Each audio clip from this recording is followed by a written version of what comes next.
So, good morning, my dear students. In today's class, we'll discuss about phylum Echinodermata. In the previous lecture, we have discussed about phylum Mollusca, phylum Arthropoda. All these phylums we have discussed in the previous classes, the largest phylums, the second largest phylums.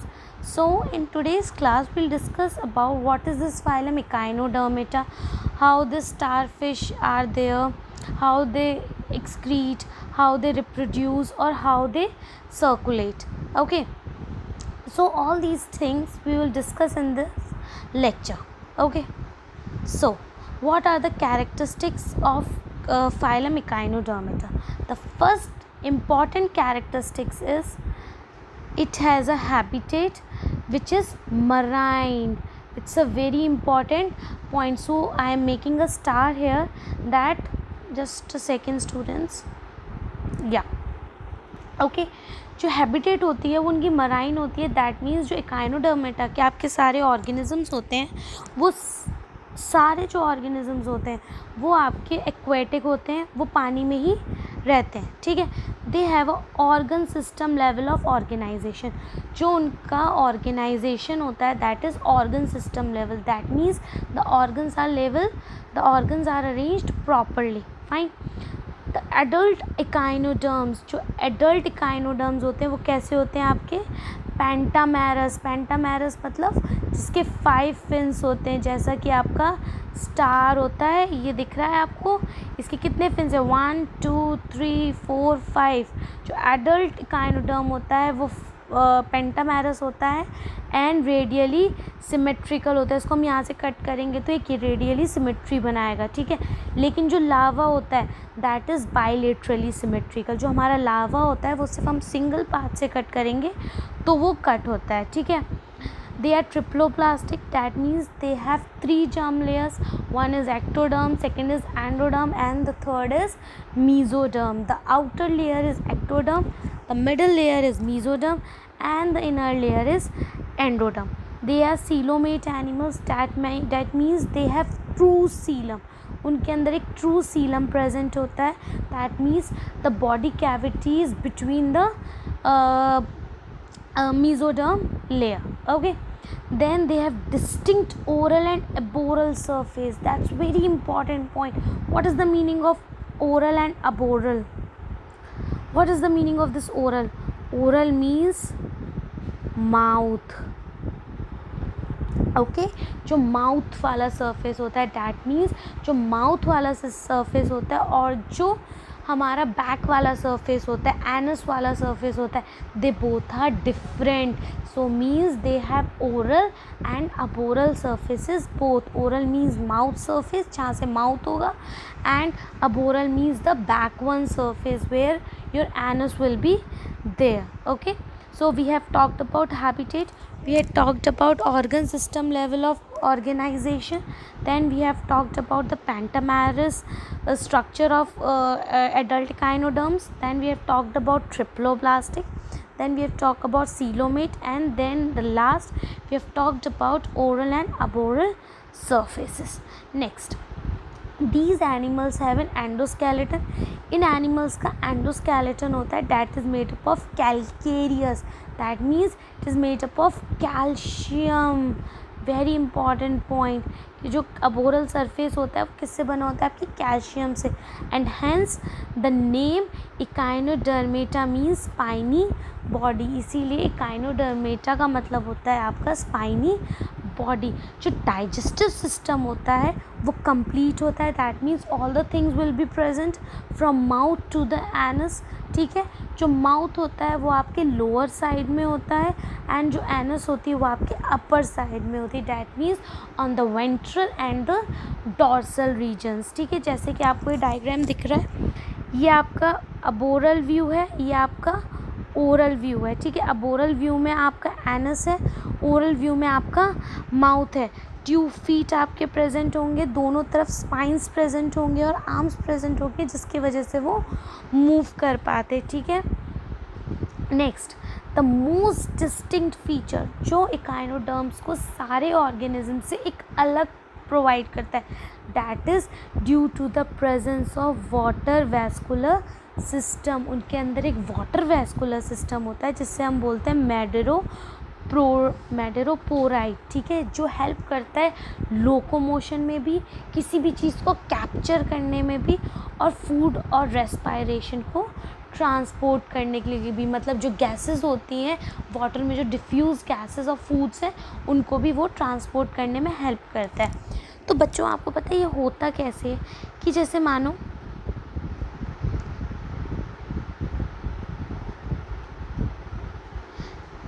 Just wait, ठीक है, एक मानो एक क्या होता है, एक tube like structure होता है, ठीक है, जिसे हम बोलते हैं मेडोरोपोराइट, ठीक है, एक ट्यूब लाइक स्ट्रक्चर होता है जिसे हम बोलते हैं मेडोरोपोराइट, और ये कनेक्ट होता है स्टोन कैनाल से। किससे होता है? स्टोन कैनाल से। आपको ये दिख रहा है वर्ड्स, स्टोन कैनाल, देखो स्टोन कैनाल से ये कनेक्ट होता है, ठीक है।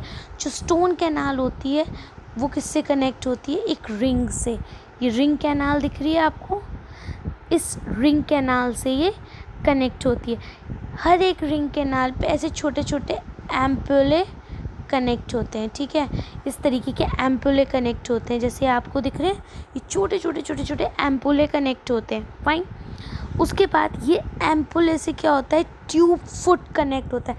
ये एम्पुले हैं, इनसे फिर ये ऐसे ट्यूब फुट कनेक्ट होगा, और इसके ऊपर से ये आपकी स्पाइंस जैसी बॉडी बन जाएगी। 5 जैसे पेंटामेरस स्ट्रक्चर है तो 5 जैसी स्पाइन बॉडी ये बन जाएगी, ठीक है। अगर इनका कोई भी बॉडी पार्ट लॉस्ट हो जाता है या कुछ भी हो जाता है, जैसे कि एक बॉडी पार्ट कट गया, जैसे मान लो इनका ये एक जो स्पाइन है ये कट गया, ये चला गया, ठीक है, कैसे भी एक्सीडेंटली ये स्पाइन टूट गया वहाँ से, तो इनके पास रीजनरेटिंग पावर होती है जिससे कि ये वापस से इस स्पाइन को रीजनरेट कर सकते हैं, बहुत इजीली इसको वापस ला सकते हैं। जैसे कि मैंने आपको बच्चों इस डायग्राम को दिखा रखा है कि जो आपका फर्स्ट नंबर पे है दैट इज़ योर मेडोरोपोराइट। सबसे पहले क्या है आपका? मेडोरोपोराइट। देन मेडोरोपोराइट से आपका जो वाटर है वो कहाँ जाएगा? स्टोन कैनाल में। Then it will go in the ring canal. पता है क्या होता है बच्चों कि जैसे सक्शन जैसा होता है ना, जैसे आपने वॉल पे कभी भी जैसे टाइल्स वगैरह पे अगर आपने जो जैसे वो आते हैं ना प्लास्टिक की जो चिपकाते जिसके ऊपर हम लोग सामान टांग देते हैं, तो उसके अंदर सक्शन बन जाता है वाटर की वजह से, जिससे वो बहुत ज़्यादा देर तक कोई भी सामान को होल्ड कर सकता है। वैसे ही वाटर वैस्कुलर सिस्टम होता है इकाइनोडर्मेटा में, जिससे क्या होता है वो बहुत ज़्यादा टाइम तक जो वाटर है उसको होल्ड कर सकते हैं और उसको ट्रांसपोर्ट कर सकते हैं।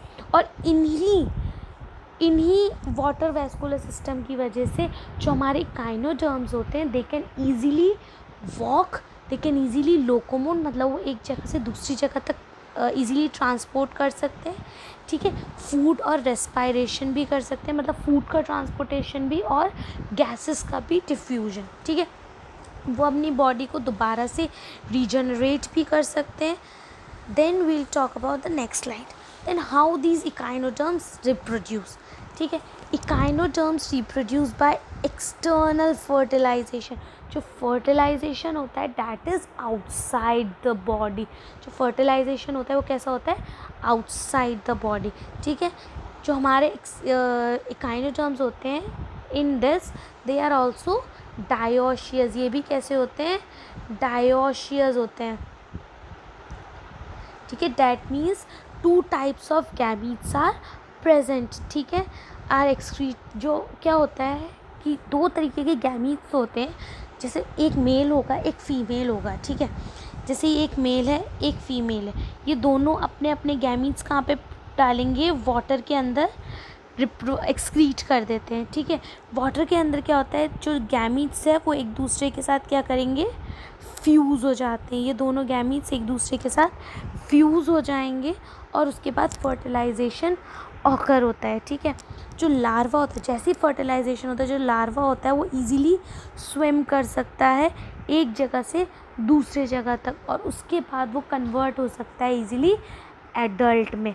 इस तरीके से होता है हमारा रिप्रोडक्शन। सबसे पहले हमारा जो रिप्रोडक्शन होता है एक्सटर्नल होता है, मेल और फीमेल जो गैमीट्स होते हैं वो भी अलग अलग होते हैं, ठीक है। दोनों टाइप्स के गैमीट्स प्रेजेंट होते हैं, ठीक है। ओपन वाटर में जो मेल और फीमेल इकाइनोडर्म्स होते हैं वो अपना गैमीट्स को एक्सक्रीट आउट करते हैं वाटर में। उसके बाद वाटर के अंदर ही वो जो हमारे गैमीट्स हैं वो एक दूसरे के साथ फ्यूज़ करते हैं। जब वो एक दूसरे के साथ फ्यूज़ करते हैं तो वो एक लावा का फॉर्म कर लेते हैं।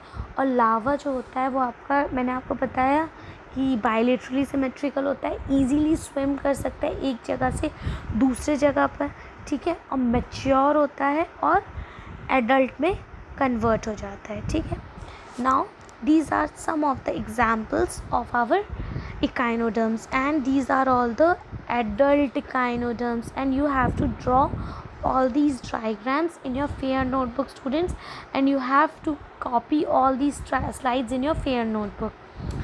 Now the examples are Asterias, starfish होती है, that the name of that genus is Asterias, ठीक है। sea urchin, sea lily, sea cucumber and brittle water. I know many of the students have seen these organisms. I know students have seen the starfish. They have seen the starfish in the laboratory also. laboratory में भी आपकी starfish present होती है, ठीक है, कि उनकी ऐसी स्पाइनी बॉडी होती है। देखो कितने स्पाइंस हैं, जिसकी वजह से क्या होता है वो इजीली ट्रांसपोर्ट कर सकती है, वाटर को इजीली ग्रैब कर सकती है, कैच कर सकती है, ठीक है। सो this is enough for today. In the next class we'll discuss about the phylum Hemichordata. Okay, so if you want you can just take the screenshot of all these slides. I am taking you once more. If you want you can take the screenshot of all these slides, students. Just take the screenshots. Next,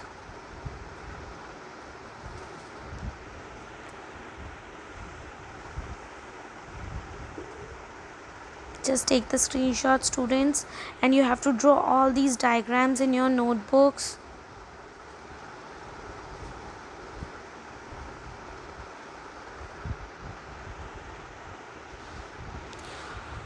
Okay students, so it's enough for today.